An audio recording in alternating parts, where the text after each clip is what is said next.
beautiful necklace. Let's make a prediction. Obviously, we know the beautiful necklace will be a key feature in the story. It is, after all, the title. So what do you think will happen to the beautiful necklace? "Tell me the story of the beautiful necklace," said Izzy to her grandmother. Her grandmother gathered Izzy onto her lap, kissed the top of her head, and began. "Long ago, your ancestors lived on the island of Kirwina, in the deep blue Pacific Ocean. There the blue-green waves would roll up to the bright shores of the island and kiss the silvery white sand and leave gifts of beautiful pearl shells. There you could find shells that were milky white like the moon, and you could find shells that were deep rose red like the sunset over the ocean. Craftsmen would make these shells into beautiful arm shells and necklaces, milky white arm shells and rose red necklaces." Have you ever seen a beautiful shell washed up by the ocean? It makes sense that they would be prized for their beauty. But there was one necklace that outshone all the others that had ever been made or ever would be. It was called Tulawala. Tulawala was cunningly wrought by a master craftsman, Kayabala, and when he made it he chose from his collection shells of the deepest red, shells that shone like the dying sun, shells that glistened in the darkness with all the colors of the sunset on water. He cut and shaped these shells with love and care, and polished them till they shone, and strung them each to the next so they reflected each other 1,000 times back and forth, and it seemed as if the necklace was made of red stars. When he had finished, he said, "This is the greatest and most beautiful necklace in all of Kirwina, maybe in all the islands of the Kula." What do you think he would do with the necklace? Now, little one, the Kula was a great and wonderful pastime of your ancestors, for they lived on little islands scattered like seeds across the blue Pacific Ocean, but they would cross from one to the other in fragile wooden canoes to meet and give each other gifts. Such brave adventurers! They would think nothing of the crashing white surf and the hungry sharks and flying witches and the long days of bright sun and little water. For when they met the pounding surf of a new shore, they knew they would find friends waiting, and the friends would have gifts for them, gifts of wonderful arm shells or beautiful necklaces, and in turn they would have gifts for their friends, brought all that way in the long canoes, beautiful necklaces or wonderful arm shells. Why would they travel over dangerous distances and water to give gifts? What was the purpose? But always a necklace was given in exchange for a pair of arm shells, or a pair of arm shells in exchange for a necklace. This was the law of the Kula. And the second law was that you must always give. You must always pass your gift on, and never hoard it or keep it to yourself. So after a little while of enjoying their gifts, people would give them again to another friend on a different island, and they in turn would give them to another around the circular path of the Kula, so everyone could enjoy them until maybe, many, many years later, a necklace or arm shells would come back to the person who first made them, and he would see them again in all their loveliness. Then he would hear from the person who gave them back all the tales of their traveling, all their adventures in faraway islands, and the stories of those they had passed to on their journey round the Kula. This is important to remember. Kula law says you must never keep a gift for yourself, you must always pass it on. Keeping that in mind, what do you think will happen to the beautiful necklace? But Kayabala loved his beautiful necklace, Tulawala, and could not bear to give it to another. Tulawala shone like the sunset as he turned it in his hands, and it gleamed like a string of red stars in the velvety night.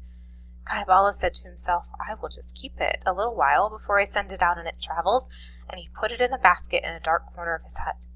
After a while, people began to wonder about the beautiful necklace.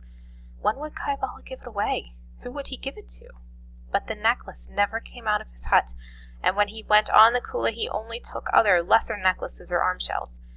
After a year had passed, and still the necklace had not been given as a gift to anyone, people began to mutter that Kayabala would never give it away, that he had become too selfish, that he only wanted it for himself. Had Kayabala become selfish? Explain. "A little while, just a little while," Kayabala said, but he would not meet people's eyes, and soon he stopped joining the Kula expeditions and stayed more and more in his hut. Now Kayabala had a granddaughter whom he loved very much.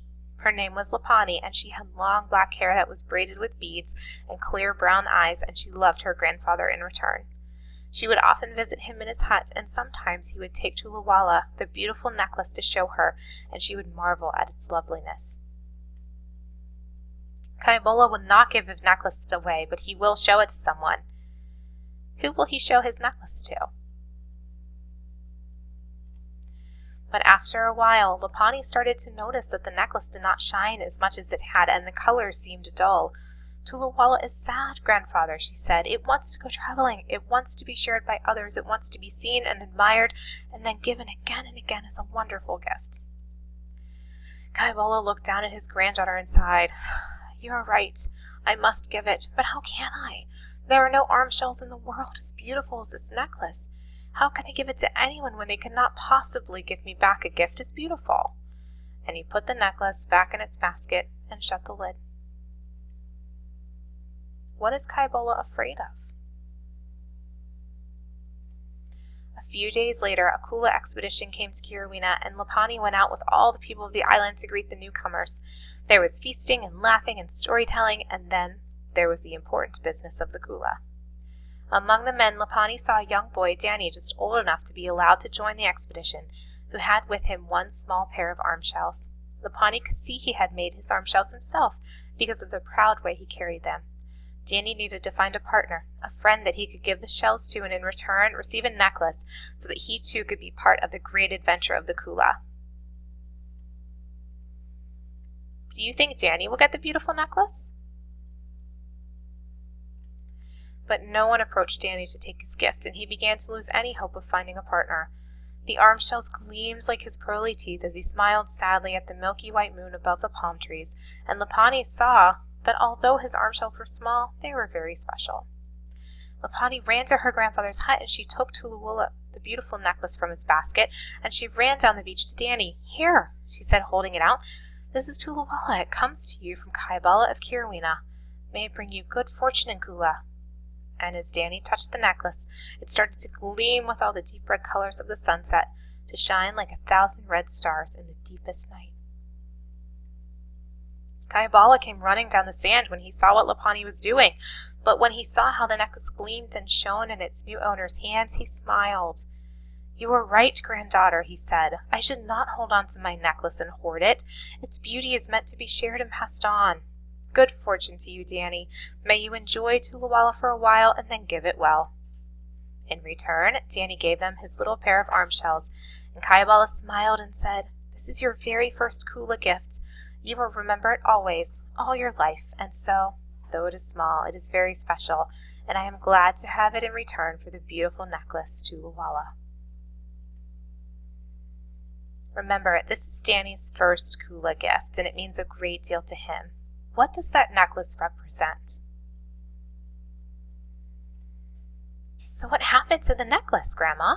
Said Izzy, putting her arms around her grandmother's neck. And what happened to Danny and Lapani? Her grandmother smiled and kissed her on the nose. Many, many years later, when Kaybola was an old man and Lapani was nearly grown up, the necklace came back to Kirawina. In all those years, they had heard many tales of its adventures, for every time a new expedition came to Kirawina, they sought out Kaybola and told him what they knew of Tuluwala, and how it had gone to another island, and how all who saw it marveled and told each other it was the greatest necklace in all the Kula ring. And Kaybola would smile and be glad that he had sent the necklace out for all to see and share. And whenever Danny came to Kirawina, he too would seek out Kaybola and his granddaughter and tell them of his travels and adventures. And Tuluwala brought him good fortune too, for he chose well and wisely with his gifts and grew famous as a generous and brave man of Kula. Then one day, a Kula expedition came, and with it a man who sought out Kaybola and handed him a small basket made of woven grasses. I owe a great gift to Danny, said the man, for he gave me a pair of arm shells of such size and beauty that I thought I could never repay them. Now I have the perfect gift, and he has asked me to give it instead to you, for he owes you a great debt from long ago.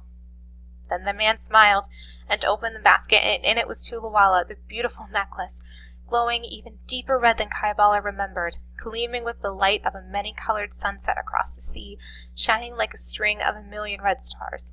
The beautiful necklace had traveled all around the Kula ring and had been seen and admired on all the islands, and now it came back to rest again where it had started.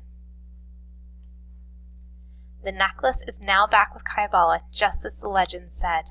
How do you think Kayabala feels about this?